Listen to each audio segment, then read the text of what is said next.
Hello students, I am very welcome to the session again.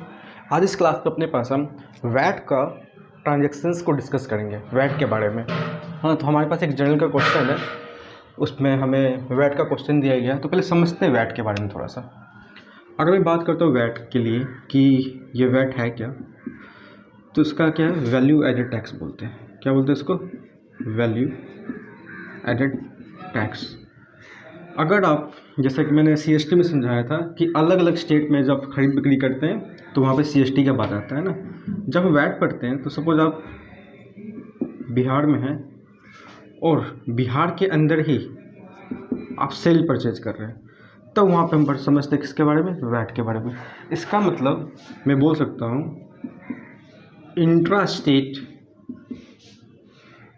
Cell purchase. Intra state sale purchase, intra मतलब within the same state. जब भी same state के अंदर आप cell purchase कर रहे हो तो वहाँ पे क्या आता है? वैट आता है।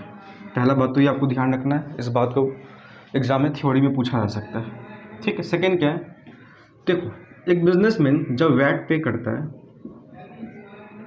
तो जो वैट, अगर सपोज किसी बिजनेसमैन ने किसी गुड्स के परचेजिंग के दौरान उसने 2,000 रुपये वैट पे कर दिया, तो ये वैट का पैसा उसके लिए एक तरह का एसेट्स माना जाता है। क्या माना जाता है? एसेट्स।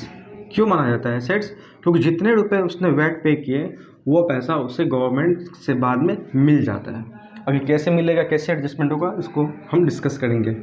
तो सबसे पहले ध्यान ये रखना कि जो भी वैट का पेमेंट कर रहा है बिजनेसमैन परचेज पे, तो वो उसके लिए क्या होता है? एसेट्स होता है। ठीक है, पहला बात। दूसरा चीज़, अगर आप सेल कर रहे हो, क्या कर रहे हो? सेल्स कर रहे हो, तो सेल्स के दौरान जो भी वैट कलेक्ट कर रहे हो, क्या कर रहे हो? कलेक्ट कर रहे हो, वो वैट एक तरह का बिजनेसमैन के लिए क्या होता है? लाइबिलिटी होता है। इसका मतलब ये हुआ कि जो भी वैट आप सेल्स पे कलेक्ट करते हो, जो भी वैट आप सेल्स पे कलेक्ट करते हो वो आपकी लाइबिलिटी होता है, और ये इस वैट को आपको गवर्नमेंट के अकाउंट में जमा करना होता है, पे करना होता है। तो दो बात हुआ, एक तो ये कि आप जो वैट पे कर रहे हो वो आपके लिए एसेट्स हुआ। क्यों? क्योंकि ये पैसा आपको बाद में मिलने वाला है वापस। इस तरह से सोचिए आप इस बात को। ठीक है। और दूसरा क्या, जो आप सेल्स पर वैट कलेक्ट कर रहे हो वो आपका अपना पैसा नहीं होता है। You have to deposit that amount to the government account, है ना। तो जस्ट बिकॉज कि आपको जमा करना है गवर्नमेंट के पास जाके, तो आपके लिए क्या हो गया? लाइबिलिटी हो गया। तो दो बात हो गया, वैट पेड जो हुआ वो क्या हुआ? आपके लिए एसेट्स हुआ, और वैट जो आप कलेक्ट कर रहे हो सेल्स पे वो आपके लिए क्या हुआ? लाइबिलिटी हुआ। ठीक है, इतनी बात। तो बेसिक एंट्रीज हम सीखेंगे यहाँ पे। तो सबसे पहला एक बात बताऊँ मैं आपको, इसको आप नोट डाउन करेंगे। अगर आप परचेज कर रहे हो, क्या कर रहे हो? परचेज। चलो मैं क्वेश्चन के दौरान ही समझा देता हूँ उसको, आपको ज़्यादा अच्छा रहेगा क्योंकि क्वेश्चन हमारे सामने तो है ही है। तो चलिए क्वेश्चन डिस्कस कर लेते हैं। क्या है question? Purchase goods from Azad limited for ₹40,000 less trade discount plus VAT.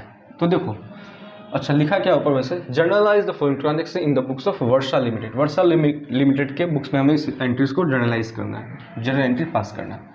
तो पहला है भाई कि गुड्स परचेज किया गया किससे? आज़ाद लिमिटेड से 40,000 रुपये का less trade discount 15% plus VAT. तो पहले तो क्या करो, 40,000 रुपये का आप परचेज कर रहे हो, बट आपको ट्रेड डिस्काउंट मिल रहा है वहाँ पे, तो तब माइनस कर दो। तो 10% हो जाएगा 4,000, तो 15% 6,000 हो जाएगा, यानी कि 6,000 रुपये आप इसमें से करोगे माइनस। कितना आ गया? अब जब वैट या सेंट्रल सेल्स टैक्स जो डिस्काउंट हटाने के बाद जो अमाउंट होता है उस पर कैलकुलेट होता है, जो कितना है? वैट प्लस, या लिखा प्लस वैट 10%। इस पर यानी कि आप परचेज के टाइम पे 10% का वैट पे करोगे। कितने का? तो इसका 10% निकल कर आएगा 3,400 रुपये। तो एंट्री क्या होगा, ध्यान से समझेंगे। पहला एंट्री क्या होगा? Purchase account debit. जितना भी वैट आप पे करोगे वो आपके लिए, मैंने बताया क्या होता है? एसेट्स, और एसेट्स का नेचर होता है डेबिट। इसलिए हम वैट पेड को क्या करते हैं? डेबिट करते हैं। तो क्या लिखते हैं यहाँ पे? VAT paid account debit to, हमने परचेज किससे किया? आज़ाद लिमिटेड। तो पैसा उसे तो अभी हमने पे किया नहीं है, तो उसका नाम आ जाएगा टू आज़ाद लिमिटेड। परचेज का वैल्यू 34,000, है ना। वैट का कितना है? 3,400। तो 34,000 और 3, 37,400 रुपया से एंट्री हमारा हो गया। ठीक है, पहला एंट्री हो गया। अब क्या है भाई, सेकेंड, सोल्ड गुड्स। जैसे सेल की बात आ रही है और वैट का बात आ रही है, आपको ध्यान रखना है सेल्स पे जो वैट कलेक्ट करते हो वो आपके लिए होता है liability.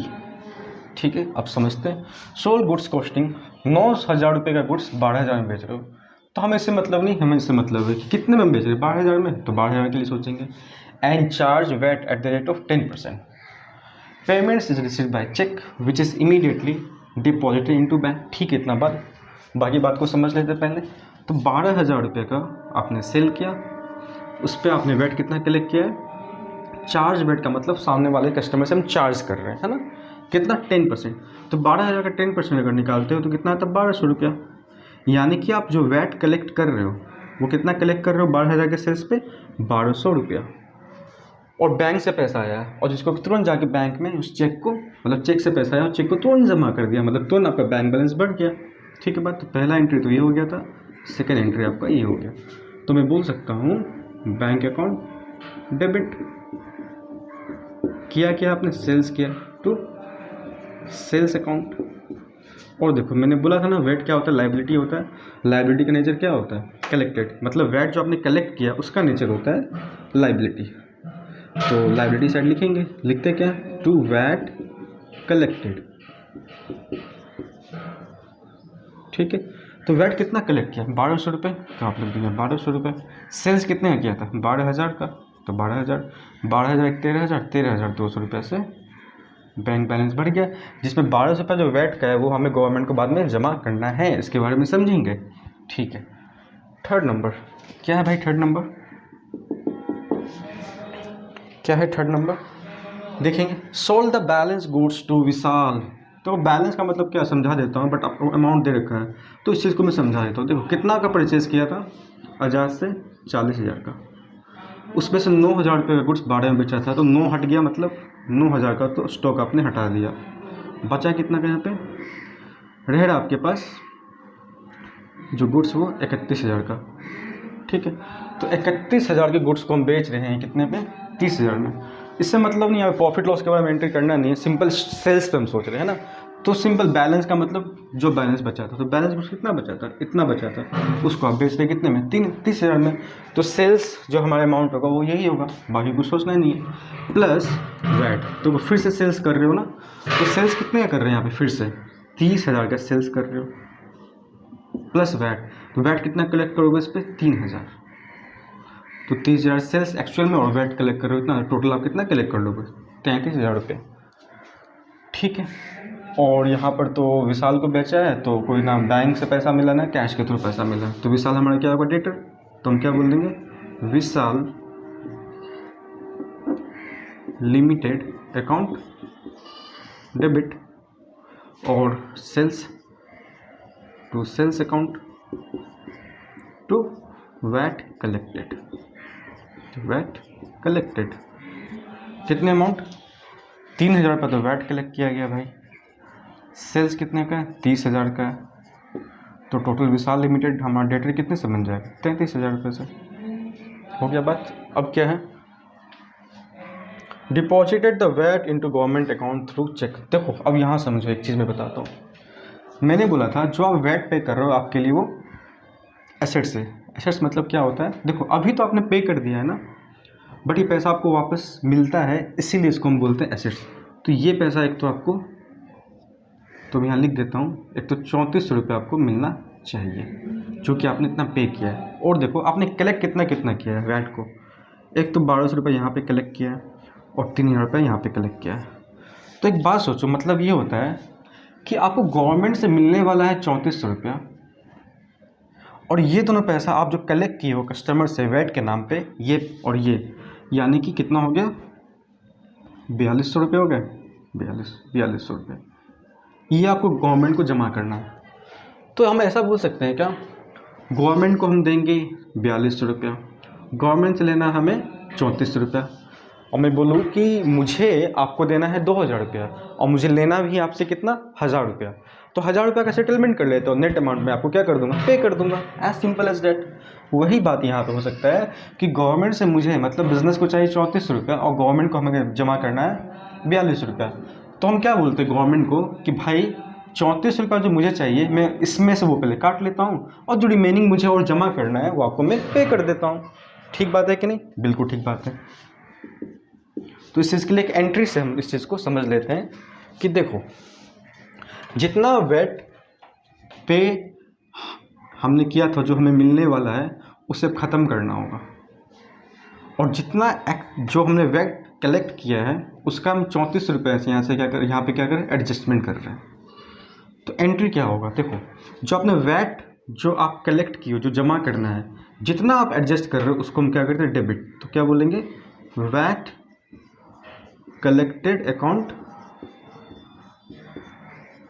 Debit to VAT paid. ₹34 लेना है गवर्नमेंट से हमें और 4200 हमें गवर्नमेंट को देना है।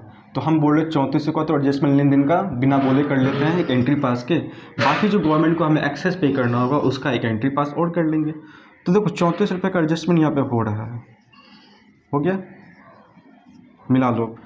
गवर्नमेंट से हमें 3400 चाहिए था और गवर्नमेंट को हमें 4200 पे करना है। तो हमने क्या किया, गवर्नमेंट भाई साहब को बोला कि एक एंट्री पास कर लेते हैं जिससे पता चल रहा है कि हम ₹34 का एडजस्टमेंट कर लिए हैं, है ना।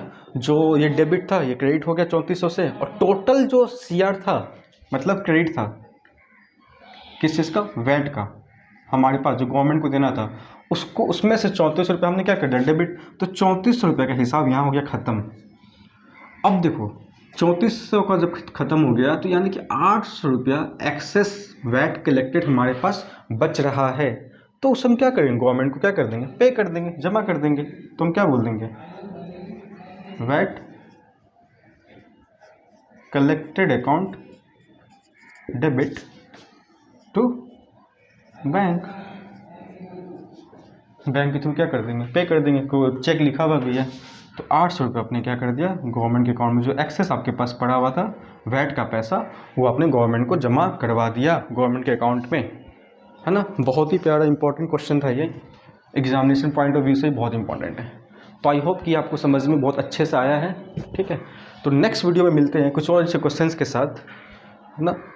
एक बार मैं फिर से रिपीट करूँ इस बात को, ये जो एसेट्स वाली बात है वो आपको बहुत ध्यान रखना है, लायबिलिटी वाली बात ध्यान में रखना है, इंट्रा स्टेट सेल परचेज में वैट का बात आता है वो ध्यान में रखना है, बाकी एंट्रीज तो ध्यान में रखना ही है। तो चलिए मिलते हैं नेक्स्ट वीडियो में कुछ और अच्छे क्वेश्चंस के साथ। Till then bye bye, take care.